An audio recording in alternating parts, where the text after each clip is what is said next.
안녕하세요. 저는 결혼한 지 3년에 슬아의 2살 아들하고 사는 평범한 주부입니다. 결혼 전부터 이중적인 시어머니 때문에 결혼 자체를 고사하기도 했었지만 남편을 사랑했고 설득당하여 그냥 결혼하게 되었습니다. 양가 넉넉지 않은 형편이라 예단님을 생략하기로 합의했는데 시어머니는 슬랑이 없을 땐 다른 말씀을 하셨어요. 손가락질하면서 너는 그래도 시어머니 코트라도 한번 해와야 하지 않겠냐? 아무것도 안 하기로 했다고 정말 아무 생각 없이 있는 건 아니지? 하시는 중 스트레스 많이 받았더랬죠. 이런 이야기 신랑한테 하면 신랑은 항상 네가 오해하는 거야. 말투가 세서 그렇지 엄마는 그런 의도가 아니야. 그리고 네가 없을 때 너 칭찬만 한다. 하면서 자기 엄마 그런 분 아니라고만 했었어요. 그럴 때마다 싸우곤 했지만 결혼을 뒤엎기에는 남편을 사랑했기에 다른 생각은 하지 못했어요.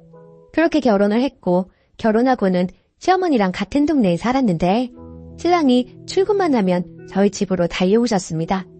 냉장고 다 들쑤시고 이런 거 먹이냐고 잔소리하시며 살림에 관여하시기를 일쑤였어요. 어떤 날은 반 장난마냥 머리를 툭툭 치시고 신랑 오기 몇 분 전까지 소파에 누우셔서 이거 해와라 저거 해와라 잔소리 해대시며 저희 집에 왕비놀이 하러 오신 줄 알았어요. 그럴 때마다 외출도 하고 오시지 말라고도 했지만 소용이 없었어요. 그러다 임신하고는 제가 유독 입덧도 심하고 피곤함이 몰려오는데도 시어머니는 저를 괴롭히는 맛으로 사셨던 것 같아요. 아들 아니면 넌 소방 맞는 거다 하시며 스트레스 주시고 임신 전보다는 조금 덜했지만 여전히 이것저것 부리듯이 한 것은 마찬가지였습니다. 그런데 남편한테 그런 시어머니의 행동에 대해 이야기를 하면 믿어주지 않았어요. 그도 그럴 것이 시어머니는 신랑 앞에서 저한테 대하시는 건 완전 천사이십니다. 남편 있으면 집안일이 얼마나 힘든지 아느냐고 하면서 만난 거 저 챙겨주시는 척 연기하시고 신랑더러 네가 더 잘해야 한다. 며느리가 임신해서 얼마나 힘들겠니? 하시며 마음에도 없는 말을 하셨죠. 그런 모습만 보던 신랑은 제가 말을 하면 항상 네가 오해하는 거라고 하면서 믿지도 않았고 이런 게 반복되고 아이가 태어나니 그냥 그러려니 하고 포기하고 살았습니다. 그러다가 아이도 있는 날 집에 오셔서는 또 트집을 잡으시더군요. 어제 내가 갈비찜 해놓으라는 거 안 해놨냐?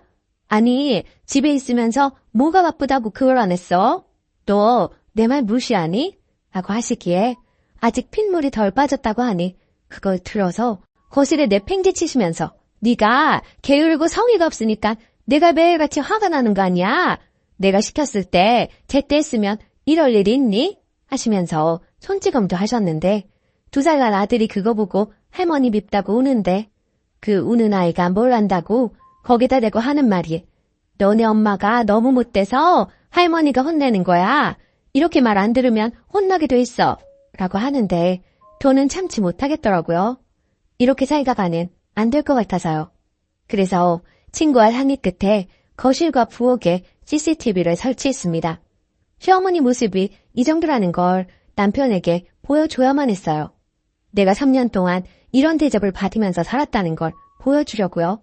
거의 매일 오시니 소파에 누워있는 거, 저는 시중 드느라 왔다 갔다 하는 거, 손가락질하는 거 다 찍혔고 하루만 찍은 게 아니라 제가 2주치 찍어서 신랑한테 보여줄 것 있다고 하고 다 보여주었습니다. 솔직히 저한테 무릎이라도 꿇을 줄 알았습니다. 그런데 다 보지도 않았는데 신랑이 끄라고 하더군요. 그러면서 하는 말이 너 정말 무서운 여자구나. 네가 이런 여잔지 몰랐다. 아무리 우리 엄마가 이러셨다고 해도 이걸 찍어놓을 생각을 한다는 자체가 소름 끼친다. 엄마 속면서 이거 찍으면서 좋았니? 어떻게 이럴 수가 있어? 내가 아는 여자 맞아? 정말 이렇게 무서운 여자인 줄은 난 몰랐어. 라고 말하는데 너무 어이도 없고 눈물만 나더라고요. 증거가 있으면 내 편일 줄 알았는데 이 증거로 인해서 절 무서운 여자라고 하니 더 이상 이 사람이 사람으로 보이지 않았어요. 한숨도 못 자고 남편이랑 한마디도 안 하고 출근시키고 아이 재우고 그냥 있는데 지금까지 무엇을 하고 산 것인지 허무한 마음이 들다가 정신이 확 차려지네요. 더 이상 이 결혼 생활 유지 못할 것 같아요. 시어머니까진 어찌어찌 참고 살았지만 남편의 이런 태도를 봤는데 저는 참을 수가 없네요. 후기. 충격적인 남편의 태도에 두서없이 쓴 글이었어요. 읽어주신 분들 모두 감사드리고요. 전 결국 이혼했습니다.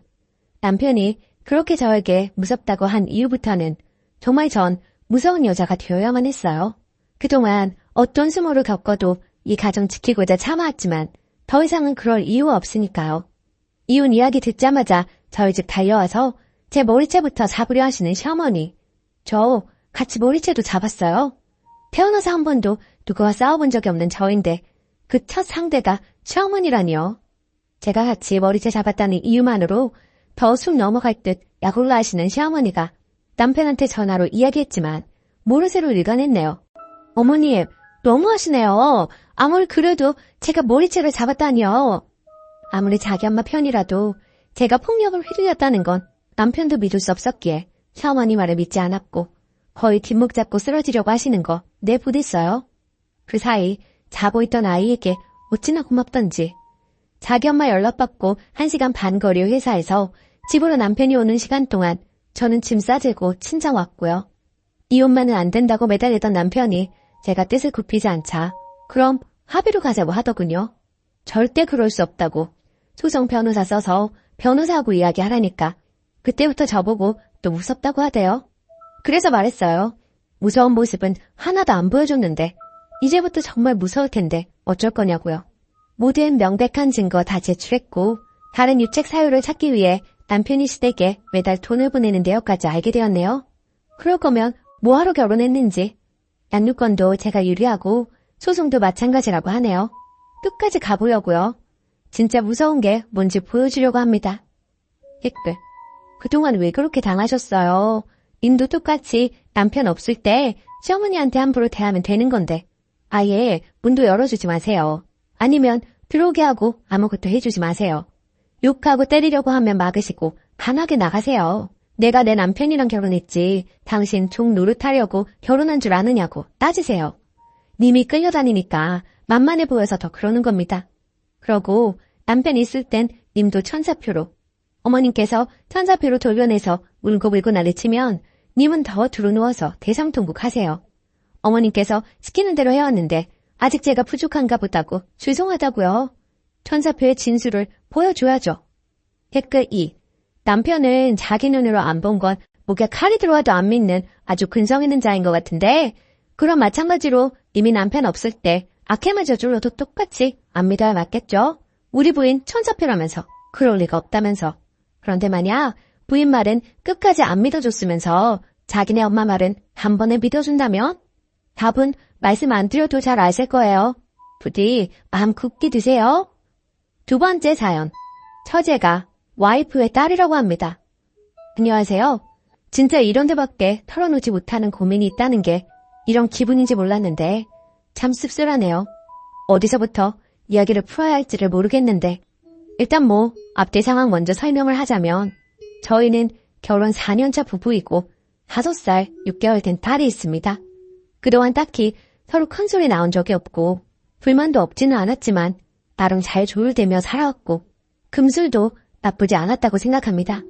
그리고 고등학교 2학년 올라가는 처제와 3년째 같이 살고 있습니다. 와이프 솔직히 저한테 과분하다 생각했고 평생의 소원이 화목하고 북적이는 가정을 꾸리는 거라 그 꿈을 이루게 해준 와이프한테 감사했습니다. 저 직장에서 첫눈에 반해서 1년 넘게 쫓아다니다가 겨우 마음 얻어내고 2년 정도 연애하다가 결혼했습니다. 연애하는 동안에도 늑둥이 동생이 있다는 걸 알았고 와이프가 신경도 많이 쓰고 걱정하는 게 눈에 보일 정도였고 졸업식이나 기타 학부모나 보호자가 필요한 순간에 장인 장모님 대신 함께 간 적도 여러 번 있습니다. 그러다가 처제가 학교에서 따돌림 비슷한 걸 당했고 그게 꽤 오래 가다 보니까 어느 날 문득 와이프가 처제를 우리가 데려와서 대학 갈 때까지만 함께 살면 안 되느냐 묻더군요. 앞서 말했듯 저는 집은 북적거리는 게 좋다 생각하는 사람이고 처제 학교 생활 문제뿐만이 아니라 처제가 시골이고 장인 장모님 연세도 연세니만큼 교육이며 인프라며 모든 것이 부족한 게 사실이기에 저도 흔쾌히 동의했습니다. 처제도 성격도 좋고 부침성 있고 또 어른들이랑 자라서 그런지 예의도 바르고 그랬습니다. 첫째도 처제를 많이 따르고 좋아했고요. 저희가 정말 바쁠 때 애도 봐주고 가사도 거들어줘서 대신 미안한 마음도 가지고 더 잘해주고 물질적으로나마 보상해주려고 신경도 많이 썼어요. 그리고 같이 지내다 보니 정도 많이 든 것도 사실이고 농담삼아 내가 첫사랑에 성공만 했어도 너만한 딸이 있었을 거다 하며 큰딸 삼아 지냈습니다. 근데 그게 농담으로 끝날 일이 아니었네요. 그 처제가 와이프가 어릴 때 낳은 딸이었다네요. 그동안 장인 장모님 호적이 올려서 자매로 살았던 거고 저는 연애기간 포함 7년 가까이 감쪽같이 속아왔네요. 처제는 아직 아무것도 모르는 상황이고요. 이걸 어떻게 알게 됐느냐면 이번 설날에 처가에 가게 됐는데 사실 저희 둘째가 계획하고 낳은 아이는 아니거든요. 저는 좀 바라긴 했지만 와이프 직장이나 경력 문제로 첫째까지만 계획하고 생각지 않고 있다가 얼떨결에 임신이 된 경우인지라 혹시라도 또 이런 실수 아닌 실수가 있을까 싶어서 둘째 출산 이후에 정관수술을 계속 고민 중에 있었습니다. 하지만 아무래도 남성성에 부작용이 있지 않을까 걱정되는 부분도 있고 남자가 지녀야 할 자존심 같은 것 때문에 차일피일 미루고만 있었어요. 장인어른과 한 잔 두 잔 하다 보니 이런 이야기도 나오게 됐고 장인어른이 무심코 정관수술 그거 해도 아무 상관없다. 나도 옛날에 예비군 후원 빼준다고 해서 받았는데 아직 팔팔하다. 뭐 이런 식으로 농담으로 얘기하셨습니다.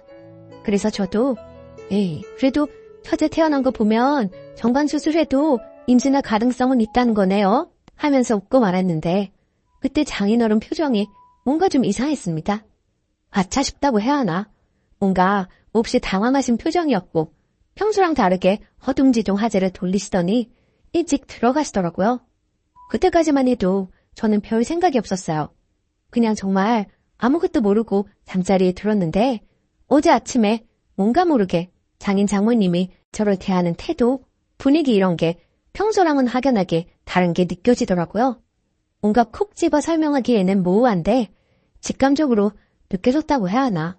순간 뭔가 싸한 느낌이 들더라고요. 그렇게 한번 눈이 뜨이니까 그동안 살아오면서 느꼈던 위화감이나 미심쩍었던 부분들이 하나둘씩 조각이 맞춰지면서 혹시 하는 생각이 들었습니다. 그래서 좀 전에 집에 와서 넌지시 와이프를 떠봤어요. 제발 아니기를 바라면서. 처제는 외탁한 것 같진 않은데 장인어른도 안 닮았다. 그러고 보니 혈루킨도 혼자 A형이었지? 이런 식으로 슬슬 떠보면서 와이프 표정을 보니 뭔가 있긴 있구나 싶은 확신이 들더라고요. 그래서 진지하게 말했어요. 나한테 숨기는 거 없어? 나도 어느 정도 알고 당신한테 물어보는 거다. 처제 손잡고 같이 유전자 검사라도 해볼까 하다가 아무것도 모르는 처제가 무슨 죄인가 싶어서 당신한테 먼저 말하는 거야 하니까 처음에는 펄쩍 뛰더니 한참 있다가 얘기를 하더라고요.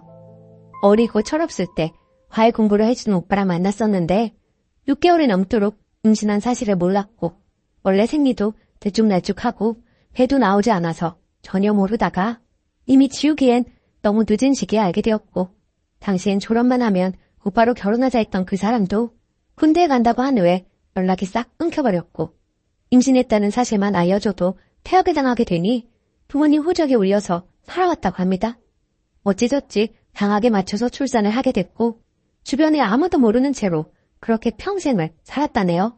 구구절절 사연이 다 많기는 한데 다 적기는 그렇고 또 그런 얘기들 들어보니 참 딱하기도 하고 그동안 마음고생도 심했을 거다 싶은 마음도 드는데 한편으로는 그동안 이렇게 감쪽같이 소개한 것이 너무 충격적이고 괘씸하다는 생각만 듭니다. 더 소개한 것도 있지 않을까 싶기도 하고 솔직히 차와 식구들도 이젠 예전처럼 못대할 것 같고 처제도 지금 심정으론 곱게만 보이진 않을 것 같네요.